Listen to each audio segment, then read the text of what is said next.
సరే, ఇప్పుడు ఎలాంటి ఆంక్షలు ఉండబోతున్నాయి? సంక్రాంతి వస్తుంది కాబట్టి సంక్రాంతికి వెళ్ళే వాళ్ళకి ఎలాంటి జాగ్రత్తలు చెప్పండి?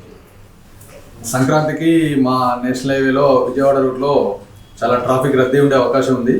లాస్ట్ ఇయర్తో కంపేర్ చేసుకుంటే రోడ్లు చాలా మెరుగైనాయి కాబట్టి ట్రాఫిక్ రద్దీ అయితే ఎట్లయినా ఉంటుంది. కొద్దిగా అడ్వాన్స్గా ప్లాన్ చేసుకొని ముందుగా బయలుదేరి సురక్షితంగా చేరుకొని పండుగ చేసుకోవాలని కోరుకుంటున్నాము. మా దగ్గర చింతలకుంట నుండి అప్ టు కొత్తగూడెం వరకు 21 కిలోమీటర్స్ ఉంటుంది హైవే స్ట్రెచ్.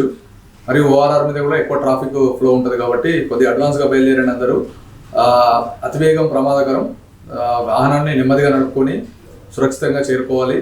మా దగ్గర ఉండే పాయింట్లలో Panama and Hyderabad bus stand, ORR, Abdullapur Mettu, Kothagudem ఈ పాయింట్లలో ట్రాఫిక్ రద్దీ ఎక్కువగా ఉంటుంది. ఎందుకంటే నార్మల్ ట్రాఫిక్ ప్లస్ పండుగ సందర్భంగా వెళ్ళే వాళ్ళు ఎక్కువ మంది ఉంటారు, సిటీ నుంచి బయటికి వెళ్ళే వాళ్ళు. కాబట్టి దానికి తగిన విధంగా మేము సిబ్బందిని అరేంజ్ చేసుకొని ముందుగా ప్లాన్ చేసుకున్నాము. ఎలాంటి అవాంతరాలు జరగకుండా పబ్లిక్కి వాళ్ళు సాఫీగా ప్రయాణం సాగేలాగా మేము చర్యలు తీసుకుంటున్నాము.